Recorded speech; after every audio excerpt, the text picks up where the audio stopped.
С минуты молчания открывается 8-я межрегиональная вахта памяти «Терский рубеж». Город воинской славы каждый год становится объектом внимания поисковиков. В 43-м здесь, на Терском хребте, прошли ожесточенные бои за Малгобек. По некоторым данным, во время оборонительной операции погибло более 120 тысяч человек. Известны имена только чуть более 1500. И многие из них еще остались лежать в неизвестных могилах. И наша цель – как можно больше вернуть из небытия, вернуть в историю имена этих защитников. Ваша работа имеет очень большое значение для нас, для жителей этого города, для жителей нашей республики, для подрастающего поколения. Потому что вы своей работой возвращаете в память, даете надежду тем людям, которые защищали наш город, которые погибли, защищая наш город.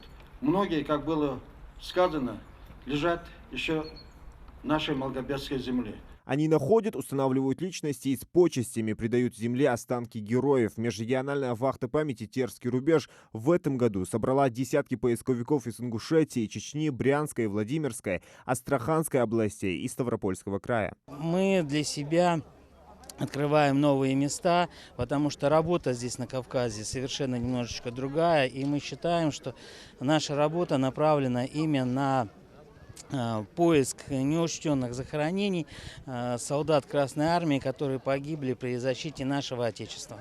3 года назад в Ингушетии создали свой поисковый отряд «Патриот». За это время участникам вахты памяти удалось продемонстрировать хороший результат работы. С 2019 года УАХ создать сушер сайт в 2020 году в 2021 году вахта памяти проводить именно холи царь родственников жлохах родственников хакурбячук деха цан зуах дахуах именно что холи безмен холи укответик захоронению цан торжественно. Проделанной работой можно гордиться. Каждый из участников считает своим долгом поиск павших солдат. Прежде всего, поисковики изучают архивные материалы. На сей раз нами были исследованы определенные участки территории в северной части города Малгобек. И работа будет проходить именно на тех участках, где мы исследовали. И выезжаем на место, щупы.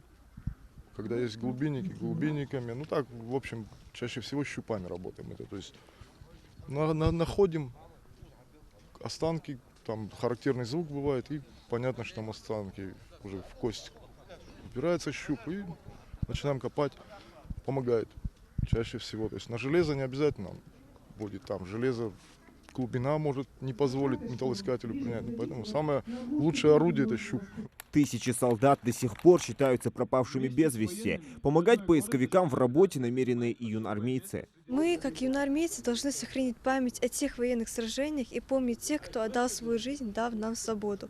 Мы хотим найти больше людей, которые сражались за наш город, и также мы будем проводить поисковые работы. Поисковая экспедиция на Терском хребте продлится 10 дней. За это время они должны прочесать всю местность и идентифицировать найденных бойцов, чтобы затем увековечить их память. В конце мероприятия юнармейцы вместе с поисковиками решили поддержать военнослужащих, участвующих в спецоперации на Украине.